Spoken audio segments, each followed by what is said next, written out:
लाखों है दीवाने तेरे, लाखों है दीवाने। लाखों है दीवाने तेरे, लाखों है दीवाने।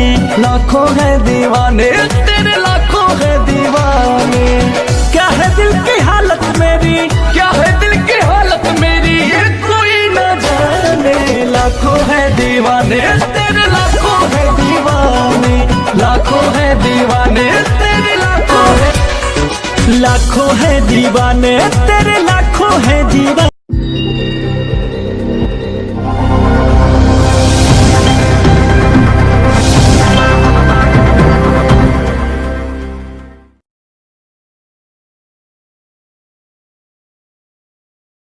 धन्यवाद आपका। मैं मनोज कुमार बैठा, विधायक प्रत्याशी भोरे विधानसभा। जितने लोग भी यहाँ उपस्थित है और जहाँ तक मेरी आवाज पहुँच रही है, उन सबको सहृदय अभिनंदन करता हूँ। मैं मनोज कुमार बैठा, विधायक प्रत्याशी भोरे विधानसभा, आपके समक्ष चुनाव मैदान में खड़ा हूँ। वैसे तो बहुत सारे चुनावी लोग यहाँ पे खड़े हैं, इस मैदान में बहुत सारे प्रत्याशी हैं, अपनी अपनी दवा ठोक रहे हैं। हम कई सालों से चुनाव कराते आ रहे हैं, लेकिन मुद्दा वही का वही है। 73 साल हो गए देश को आजाद हुए हुए, 73 साल देश आजाद हुए, लेकिन बिहार की स्थिति नहीं बदली। शिक्षा व्यवस्था नहीं बदला, स्वास्थ्य व्यवस्था नहीं बदला, हमारे बच्चों को खेलने का खेल का मैदान नहीं है, और हमारे लोगों को काम करने के लिए रोजगार नहीं है। मैं पूछना चाहता हूं कि इसके मुद्दा विधानसभा में क्यों नहीं उठाया जाता है? हम जिसको चुनकर यहां से भेजते हैं वो क्या करता है? लेकिन चुनाव हम हर 5 साल में करते हैं। हम वोट यहाँ देते हैं, लेकिन हमारे बच्चे बाहर पढ़ने जाते हैं। हम वोट यहाँ देते हैं, लेकिन रोजगार के लिए हमारे बच्चों को, हमारे नौजवानों को बाहर जाना पड़ता है। हम वोट यहाँ देते हैं, लेकिन इलाज के लिए दूसरे राज्यों पर निर्भर होना पड़ता है। हमारे पास हॉस्पिटल है, बहुत बड़ा एरिया में हॉस्पिटल है। जाके पूछिए उनमें स्त्री रोग विशेषज्ञ कितने हैं, जाके पूछिए कि हड्डी रोग विशेषज्ञ कितने हैं, जाके पूछिए कि बच्चों का इलाज करने वाला डॉक्टर कितने हैं। ये सब व्यवस्था नहीं है, एक्सरे तक नहीं हो सकता है यहाँ पे। किस पर का हॉस्पिटल? जो दूसरा पड़ोसी राज्य है उसमें सारी व्यवस्था है। जब उस राज्य में सारी व्यवस्था हो सकती है, उस वहां की सरकार सारी व्यवस्था कर सकती है, तो यहाँ की सरकार हमारे लोगों के लिए व्यवस्था क्यों नहीं कर सकती? ये सवाल कोई नहीं पूछता विधानसभा में। ये सवाल क्यों उठाया जाता है? हमारे बच्चों की जो 3 साल की डिग्री है 6 साल में पूरा होती है, 3 साल का समय बर्बाद किया जाता है हमारे बच्चों का। ये सवाल कोई नहीं उठाता जाके विधानसभा में। हम क्या उठाते हैं? जाति कौन सा है, धर्म कौन सा है, पार्टी कौन सा है? आज तक हमने 30 वर्षों का इतिहास उठा के देखिए, हमने आज तक किसी प्रत्याशी का चुनाव नहीं किया है। 30 वर्षों में मैं बोल रहा हूं कि आज तक हमने किसी प्रत्याशी का चुनाव नहीं किया है। हमने सिर्फ चुना है तो पार्टी। अब पार्टी के नाम पे कोई भी खड़ा हो जाए, हम उसको वोट देकर वहां भेज देते, चाहे उसको बोलना आए या ना आए, चाहे उसको क्षेत्र की जानकारी हो या ना हो। लोग मरे तो मरे। कोरोना काल में कौन आया था यहाँ पे देखने के लिए कि इस क्षेत्र में लोगों का क्या होता है? क्या मतलब है वोट देने का? क्या हम वोट इसलिए देते हैं कि आप जाके पट्टा में बढ़ जाओ? क्या वोट इसलिए देते हैं कि आप अपनी सुरक्षा पहले देखो, हमारी सुरक्षा बाद में? ऐसा क्यों होता है?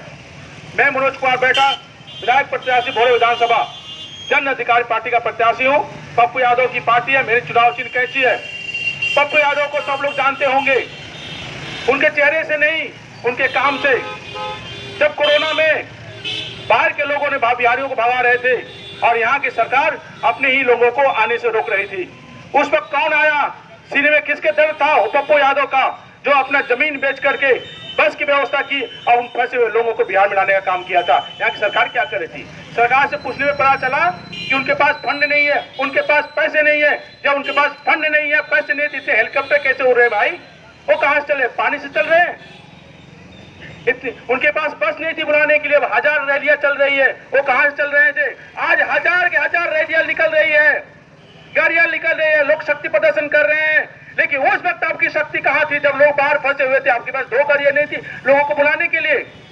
जब पप्पू यादव ने बस की व्यवस्था करके मुंबई भेजने का जो योजना बनाई थी, वो यहाँ की सरकार ने उसको योजना को रोक दिया, उस पर FIR कर दिया। क्यों? क्योंकि उनका नाक कट रहा था। भाई, नाक उसका कटा जिसका नाक हो। आपने इस क्षेत्र के लिए क्या दिया है? आप बताइए। आपका विधायक यहाँ पे कितनी बार आया घूमने के लिए? मैं सॉफ्टवेयर इंजीनियर हूँ, एक राइटर हूँ, मैं लंदन में नौकरी करता था। यहाँ आने के बाद पता चला कि आपको अगर बीमारी हो तो आपको मरना पड़ता है। कहाँ जाएंगे इलाज कराने के लिए? कौन सी व्यवस्था है हमारे पास? जाते हैं। क्यों नहीं खेले, क्या करें, कौन सा फील्ड है, कौन सा ग्राउंड है? या पूरे बिहार की बात कर लेते हैं, इस तरह के ग्राउंड नहीं है, इस तरह का खेल का मैदान नहीं है जहां बच्चे खेले, इसलिए यहाँ पे कोई खिलाड़ी पैदा नहीं होता। अब जाइए कर्नाटका में, कभी कभी क्रिकेट टीम में 5 खिलाड़ी हुआ करते हैं। मुंबई जाइए, दिल्ली से जाइए, सब जगह से निकल रहे हैं, कि बिहार से क्यों नहीं निकल रहा है, क्योंकि हमने व्यवस्था नहीं किया। मैं मनोज कुमार बैठा ये दावा करता हूँ कि अगर आप उसको ये शक्ति देते हैं, विधानसभा बैठने की शक्ति देते हैं और वहां तक पहुंचाते हैं, तो हर गांव में एक खेल का मैदान होगा और यहाँ पे बोडो विधानसभा में कम से कम एक स्टेडियम होगा। पुलिस डिपार्टमेंट में करप्शन है, लोग बोलते हैं कि हर काम के लिए पैसे मांगा जाता है। 6 महीने के अंदर मैं जो भी डिपार्टमेंट में करप्शन है 50% 50% कम न करते, फिर मेरा नाम मनोज कुमार बैठा नहीं। सर सिस्टम की जानकारी नहीं, इसका फायदा लोग उठाते हैं। एक आपको पासपोर्ट लेना, उसके लिए 1500 रुपए देना पड़ता है, 2000 रुपए देने पड़ते हैं। 1500 रुपए छोड़ दीजिए, 2000 रुपए छोड़ दीजिए, 500 रुपए छोड़ दीजिए। अगर पासपोर्ट को इंक्वायरी के लिए अगर 100 रुपए मांग लेते, मेरा नाम ले लीजिएगा, मैं उसको सस्पेंड ना करा दूं, मेरा नाम मनोज कुमार बैठा नहीं। यहाँ पे जितने भी व्यवसायी वर्ग सुन रहे होंगे, लेकिन गलती हम बार बार यही करते हैं कि पार्टी के नाम पर वोट देते हैं, जात के नाम पर वोट देते हैं, धर्म के नाम पर वोट देते हैं। एक चीज बताइएगा, जो भी व्यवसायी वर्ग मेरी आवाज सुन रहे होंगे, अगर आपका दुकान है उस पर कल से बोर्ड लगा दीजिए कि केवल इसी जाति, आप बर्नवाल है तो लिखिए कि बर्नवाल ही यहाँ पे दुकान खरीद सकता है, अगर जायसवाल है तो जायसवाल ही यहाँ से सामान खरीद सकता है, अगर बैठा है तो बैठा ही यहाँ से सामान खरीद सकता है, अगर राम है तो राम ही सामान खरीद सकता है, अगर शुक्ला का दुकान है तो कोई शुक्ला ही यहाँ से खरीद सकता है, अगर बीजेपी का है तो बीजेपी का ही यहाँ से सामान खरीद सकता है, अगर जदयू का जदयू कर सकता है, और चाप पार्टी का है तो चाप पार्टी का ही व्यक्ति यहाँ सामान खरीद सकता है। तो आप ईमानदारी से बताइएगा, अगर इस तरह का बोर्ड लगा दिया तो क्या आपका दुकान चलेगा? आपका दुकान में वृद्धि होगी? जब जात पात पार्टी के नाम पे एक छोटी सी दुकान नहीं चल सकती, एक छोटा सा दुकान नहीं बन सकता है, तो क्या सोच रहे हैं कि आपका पूरा बिहार चल सकता है, आपका बिहार बढ़ सकता है? ये जात पात की राजनीति छोड़िए, पूरे खुले दिल से एक प्रत्याशी का चुनाव कीजिए जो जाके विधानसभा में अपनी बातों को मजबूती से रखे, आपके लिए लड़े, आपके लिए जूझे। कई ऐसे रोड हैं, कई ऐसे पुल हैं जो पास हो चुका है, उसका फंड भी पास हो चुका है, लेकिन एक नेता के कमी की वजह से वो बन नहीं रहा है, क्योंकि वो नेता जिसको हम चुन के भेजते हैं उसको घूमने की जरूरत ही नहीं भाई, उसके लिए वोट कोई और मांगता है, उसके लिए हाथ कोई और जोड़ता है, उसके लिए भाषण कोई और देता है। ऐसा नेता का चुनाव क्यों करते हैं? नेता हमारा प्रतिबिंब होता है सर, नेता हमारा प्रतिबिंब होता है। हम जैसा नेता चुन के भेजेंगे वैसे ही हमारी प्रतिष्ठा होगी। यहाँ पे लोग बोलेंगे अरे भोरे विधानसभा के लोग कैसे हैं, किसी को भी चुन के भेज देते हैं, उनको चुनने की शक्ति नहीं है। ये किसको दोष दिया जाए? जो चुन के जाता है वो, या जो चुन के भेजता है उसको? कोई भी प्रत्याशी खड़ा हो सकता है, इसकी कोई योग्यता नहीं है, कोई भी खड़ा हो सकता है, वो तो खड़ा होगा ही होगा, लेकिन हमारे अंदर इतना विवेक होना चाहिए, इतनी समझदारी होनी चाहिए, इतनी बुद्धि होनी चाहिए, किसको जीत के भेज रहे हैं, जिता के भेज रहे हैं, किसको नहीं। ये अब तक नहीं हुआ, लेकिन इस समय एक विकल्प के रूप में भोरे विधानसभा के लिए मनोज कुमार बैठा खड़ा है, और बिहार के लिए एक विकल्प के रूप में पप्पू यादव खड़ा है। आपको चुनना होगा, एक मौका देना होगा।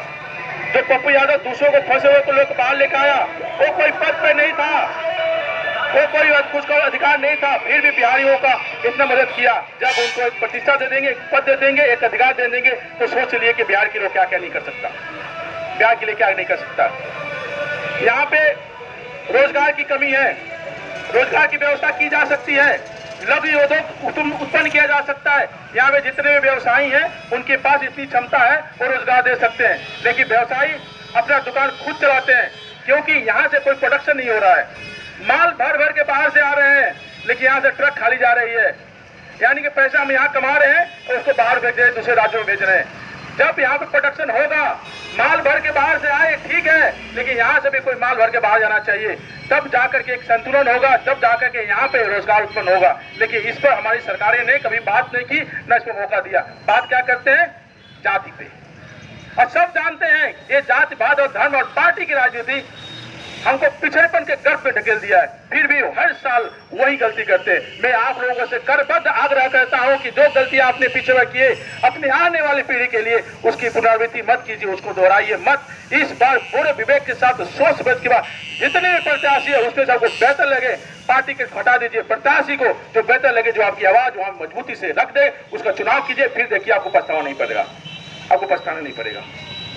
मैं मनोज कुमार बैठा, विधायक प्रत्याशी गौरव विधानसभा, आप लोगों से आग्रह करता हूं कि 3 नवंबर को 7वें नंबर बटन पे, मेरा 7वें नंबर बटन पे बटन दबा के भारी मतों से विजय जाए। एक ऐतिहासिक फैसला आपको लेना है कि आपको विनाश के साथ जाना है या विकास के साथ जाना है। मेरे साथ आएंगे, विकास होगा, क्योंकि मुझको राजनीति नहीं आती है, मुझे केवल काम करना आता है। मुझे काम करने का एक अवसर दीजिए। उन लोगों को 30 साल दिए, मुझको 5 साल दीजिए। मैं भोरे की दशा और दिशा सीरत सूरत में बदल दूं तो मैं आप मुझको बदल दीजिएगा। आप मुझको रोज बैठा जिंदाबाद जिंदाबाद जिंदाबाद रोज बैठा जिंदाबाद जो भी जिंदाबाद जिंदाबाद जो भी मेरी आवाज सुन रहे हैं और मेरी बातों से इत्तेफाक रखते हैं कि विकास होना चाहिए, कृपया करके आप दोनों हाथ उठा के मुझको आशीर्वाद दीजिए। दोनों हाथ उठा के आशीर्वाद दीजिए, प्लीज दोनों आशीर्वाद दीजिए। और 3 जाति पात और धर्म पार्टी से उठ करके एक इंसान बनिए, एक बिहारी बनिए, क्योंकि बिहार सबका है, बिहार एक का नहीं है। बिहार जितना आपका है, जितना मेरा है, जितना मुख्यमंत्री का, जितना राज्यपाल का, सबका है। ये एक आदमी की नहीं। ये जिम्मेदारी में सब लोग मेरे साथ आइए और साथ मिलकर काम करेंगे तो इसकी दशा दिशा सूरत सीरत बेहतर होगा। बहुत बहुत धन्यवाद आप लोगों का। चुनाव चिन्ह क्या है? चुनाव चिन्ह बाबा क्या है? बहुत बढ़िया चुनाव चिन्ह। बहुत धन्यवाद आप लोगों का, बहुत बहुत धन्यवाद।